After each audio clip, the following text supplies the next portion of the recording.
Bonjour tout le monde, je vous retrouve directement. J'enchaîne vers le deuxième cours de la méthodologie de la dissertation selon mon expérience personnelle et professionnelle avec l'exercice, bien sûr, et selon la plupart des lacunes bien sûr, qui concernent les étudiants que j'enseigne et les étudiants du Maroc en général.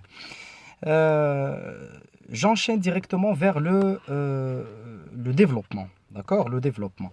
Alors, vous écrivez l'introduction qui se compose de l'amorce, le sujet, c'est-à-dire l'écriture du sujet, et puis l'analyse, et puis la problématique, et puis l'annonce du plan. Après l'annonce du plan, vous sautez une ligne. Il faut toujours sauter une ligne entre les grandes parties de la disserte. Les grandes parties de la disserte, à savoir, vous finissez l'introduction, vous sautez une ligne. Vous finissez le premier grand axe, vous sautez une ligne. Deuxième grand axe, vous sautez une ligne. Et troisième grand axe, vous sautez une ligne et vous écrivez votre conclusion. D'accord? Il faut toujours des sauts de ligne pour distinguer, pour montrer au correcteur que la copie est bien faite. D'accord? Au niveau même visuel. Attention, la propreté de la copie, la lisibilité de l'écriture, les alinéas, etc. Ils valent mieux que les couleurs, que trop de dessins que font certains, etc. Donc, faites un travail clair, langage ou langue simple, progressive, cohérente, avec une argumentation simple, pas trop compliquée, pas trop exhaustive, et faites un travail typographiquement clair, c'est-à-dire typographique, c'est-à-dire au niveau de son architecture. Les axes isolés, l'introduction isolée, la conclusion isolée. D'accord? Et donc, vous écrivez votre développement comme suit. Vous commencez par ce qu'on appelle 4 lignes, d'accord? 4 lignes, un paragraphe de 4 lignes qu'on appelle la présentation de l'axe. La présentation de l'axe, c'est-à-dire vous annoncez votre grand axe. Attention, ce n'est pas titre, ce n'est pas vous mettez un tiré et vous écrivez l'axe. Dans la dissertation, il n'est pas recommandé, il n'est pas trop recommandé, d'accord, de mettre des titres. Il est plus recommandé d'écrire les titres, c'est-à-dire de rédiger les titres et pas mettre les titres, parce que les titres ne vous dispensent pas des transitions. Certains mettent premier 1 et puis ils écrivent. Et puis premier A, par exemple, comme ça, et puis ils écrivent un paragraphe B, ils écrivent un paragraphe comme ça, les sous-parties. Non, il faut mettre des transitions. Et je vais vous expliquer ça veut dire quoi une transition. Euh, la première grande partie, donc on l'écrit sous forme de petits paragraphes, d'accord, de petits paragraphes dans lesquels on annonce l'idée du premier grand axe. Certaines méthodologies disent qu'il faut aussi annoncer les idées des sous-parties. Oui, c'est préférable si vous voulez, si vous voulez. Sinon, l'idée du grand axe, et vous revenez à la ligne et vous écrivez un paragraphe argumentatif qui sera ce qu'on appelle la première sous-partie. Le paragraphe, c'est sous forme de paragraphe argumentatif. C'est pour cela qu'au début de l'année, dans la phase, bien sûr, de la mise à niveau, on vous enseigne l'argumentation dans l'ensemble de ces mécanismes et dans l'ensemble de ces techniques pour que vous puissiez après appliquer ceci, que ce soit au résumé ou à la disserte. Donc le cours sur l'argumentation est profitable, si vous voulez, dans la dissertation à plusieurs égards. D'accord? Par exemple, ici, on écrit la sous-partie sous forme d'un paragraphe argumentatif. Idée directrice, explicitation de l'idée directrice et les arguments. Point à la ligne, pas de détails, pas trop de choses. Donc l'idée directrice, c'est-à-dire l'idée de la sous-partie. L'idée, pas de la grande partie, l'idée de la sous-partie. Et puis l'explicitation de l'idée, c'est-à-dire un peu plus d'explication de l'idée si au cas où l'idée est courte et ambiguë. Donc on essaie un peu d'ajouter quelques lignes d'explicitation de l'idée, c'est-à-dire éclaircissement de l'idée. Et puis les arguments. Dans les arguments que vous mettez, il est préférable, il est obligatoire de mettre les œuvres au programme d'abord. Certains qui ne lisent pas les œuvres au programme, ils pensent que ils peuvent mettre culture générale, ils peuvent mettre d'autres considérations extra-programme, mais c'est bien de ne pas laisser le vide au cas où vous n'avez pas lu les œuvres par exemple, mais non, ça ne vous dispense pas de travailler les œuvres au programme, d'essayer un peu de vous battre contre les œuvres au programme et d'avoir une panoplie de citations ou un glossaire de citations comme ça avec leurs commentaires, avec leurs explications pendant la révision pour mieux pour mieux les investir. Là, on écrit donc premier grand axe, on écrit la grande partie sous forme de petits paragraphes, on descend, c'est-à-dire on revient à la ligne, on écrit un paragraphe argumentatif. Paragraphe argumentatif, c'est première sous-partie. On n'écrit pas première sous-partie. Non, vous mettez alinéa et vous commencez directement à écrire un paragraphe argumentatif qui ne dépasse pas les 10 lignes, maximum 10 lignes. Parfois, je ne sais pas, 10, aux environs de 10 lignes. D'accord? L'idée, l'explication de l'idée, argument.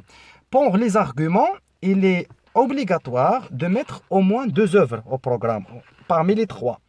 Et ne faites pas l'erreur de mettre dans chaque sous-partie une œuvre au programme. D'accord? Par exemple, vous faites 2 sous-parties ou 3 sous-parties, vous mettez dans chaque sous-partie une œuvre. Alexis de Tocqueville, première sous-partie, je vais parler juste d'Alexis de Tocqueville. Non, il faut parler de 2 œuvres au moins, et surtout les jonglées, d'accord? C'est-à-dire comparer le point de vue d'Alexis de Tocqueville avec le point de vue d'Aristophane, avec celui de Philippe Roth, etc. Donc vous essayez un peu de voir selon votre lecture des œuvres et selon votre matière, selon la matière que vous avez, vous essayez de voir, de chercher, de fouiller dans votre mémoire ce qui va vous être utile dans ce point particulier. C'est ça, vous gagnez plus de pertinence, plus de progression, plus de cohérence, d'accord? Et à la fin de la sous-partie, vous mettez une petite phrase, elle s'appelle la petite transition. Petite phrase dans laquelle vous répétez un peu l'idée de la sous-partie en bref et vous annoncez la deuxième sous-partie à venir. Ça s'appelle la transition. Donc, la petite transition contient un bilan ou un petit résumé de la sous-partie et l'annonce de la deuxième sous-partie, mais en une ligne et demie, pas plus. Une ligne et demie jusqu'à 2 lignes, point. Et donc, la sous-partie en totalité va contenir 10, 12 jusqu'à 14 lignes. Vous passez directement à la deuxième, vous revenez à la ligne, vous passez à la deuxième sous-partie telle que vous avez fait la première sous-partie. D'accord? Donc, vous faites encore une fois l'idée générale de la sous-partie, l'explicitation de l'idée de la sous-partie et puis les arguments. Dans les arguments, si par exemple vous avez parlé de Tocqueville et d'Aristophane dans la première sous-partie, vous parlez d'Aristophane et Philippe Roth. Vous essayez de changer les œuvres. Vous pouvez insérer certaines autres matières. Par exemple, je ne sais pas, certaines données extra-programme, des souvenirs de certains auteurs, des citations, des contextes. Oui, vous pouvez toujours investir cela, mais de façon à ce qu'il soit mineur par rapport aux œuvres au programme qui occupe une partie majeure, d'accord? Qui partie la majorité de votre démonstration pour les œuvres au programme. Et vous écrivez la deuxième sous-partie. À la fin de la deuxième sous-partie, il n'y a pas de transition. Au cas où vous faites juste 2 sous-parties. Il n'y a pas de transition, vous mettez point, vous revenez à la ligne, vous faites la première grande transition. Ça veut dire quoi une première grande transition? C'est environ 3, 4 lignes. Jusqu'à 5 lignes, vous répétez le bilan général, vous faites le bilan général de la première grande partie et vous annoncez la deuxième grande partie. C'est en bref, d'accord? Vous annoncez la deuxième grande partie. Après cette première grande transition, vous revenez à la ligne et vous commencez première sous-partie première sous-partie du deuxième axe, comme d'habitude, c'est-à-dire comme vous avez fait pour ce qui est avant. Et puis, deuxième sous-partie avec toujours de petites transitions. La petite transition n'existe qu'à la fin de la première sous-partie. Petite transition et à la fin du deuxième axe, en général, vous faites encore une fois ce petit paragraphe transitoire, ce qu'on appelle la grande transition, et c'est la dernière. Vous faites à la fin du deuxième axe la dernière grande transition, c'est-à-dire vous résumez le deuxième axe en gros et vous annoncez le troisième axe. Et vous écrivez les deux sous-parties du troisième axe tel que vous avez fait pour les axes précédents. Et à la fin, vous sautez une ligne et vous écrivez votre conclusion. La conclusion contient un bilan général, si vous voulez, bilan qui contient une réponse à la problématique. Attention, dans la conclusion, on répond à la problématique. On répète la réponse à la problématique. On répond encore, on fait le bilan. Et puis, dans ce bilan, il y a la réponse, encore une fois, à la problématique. Pas trop de détails. Et puis, si vous voulez faire une ouverture, certaines méthodologies réclament une ouverture vers un autre sujet, vers le sujet de l'année prochaine peut-être. Si vous voulez pas, c'est-à-dire abstenez d'écrire cette ouverture et vous finissez votre conclusion avec la réponse à la problématique, avec le rappel des grands axes, des grandes idées de la dissertation et vous mettez point et vous laissez toujours 5 minutes jusqu'à 10 minutes de relecture. Je recommande ceci, relisez vos travaux parce que si vous relisez vos travaux, vous allez remédier automatiquement à beaucoup de fautes d'inattention. Fautes d'inattention, quelques petites fautes banales, bien sûr, de la grammaire, conjugaison, l'ajout des ENT, la grammaire surtout l'accord des adjectifs, l'accord du féminin, l'accord du pluriel. Vous remédiez aussi à certains manques, par exemple, si vous avez utilisé un blanco, au moment de le laisser sécher, vous passez à la rédaction. Si vous relisez, vous allez découvrir que vous avez laissé un blanc vide, il faut remplir. Donc, il y a beaucoup une idée peut-être ou une citation que vous n'avez pas trop apprise par cœur, dont vous avez oublié une partie. Vous laissez la partie, certains étudiants le font, ils laissent une partie vide pour y revenir après, pour ne pas perdre le fil.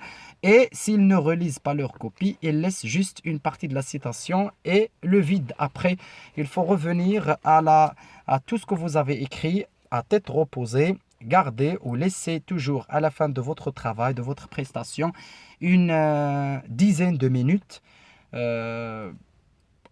pour mieux maîtriser ceci. Par exemple, au début du CNC, s'il vous est donné par exemple 3 heures, si vous voulez faire 3 heures de dissertation, ce que pensent certains étudiants, laissez 3 heures de dissertation et 1 heure au résumé. Vous n'allez pas faire un résumé trop exact, c'est-à-dire en 1 heure. Il faut beaucoup de contact et de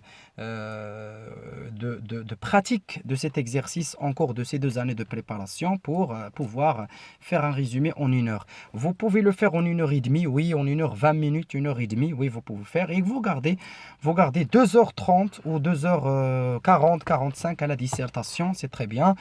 Et si vous avez une marge, parce qu'au CNC, il est préférable de commencer par le résumé et après vous faites la dissertation. Comme ça, vous aurez déjà le contexte de la citation, parce que très probable, la citation du CNC est extraite du texte même du résumé. Et donc, vous aurez le contexte. Commencez par le résumé pour à la fois travailler le résumé, avoir le contexte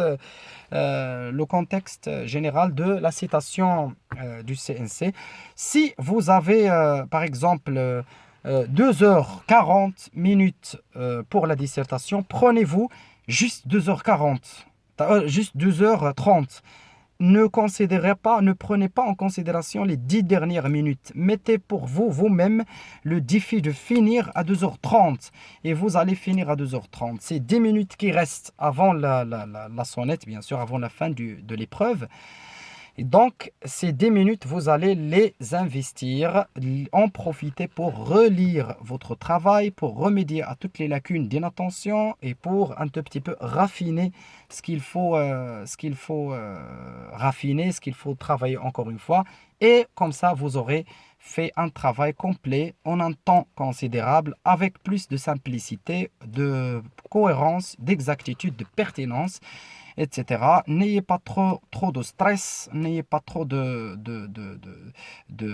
voilà, de peur, etc., de crispation, parce que c'est une épreuve qui a ses règles, bien sûr, et ses recommandations méthodologiques, etc. Il suffit d'avoir une langue assez correcte, il suffit d'avoir lu les œuvres et avoir compris les œuvres dans leurs grandes lignes, etc., dans leurs grandes problématiques qu'ils posent par rapport au thème de l'année. Il suffit aussi d'avoir une bonne maîtrise de la méthodologie des exercices pour pouvoir réussir ces épreuves.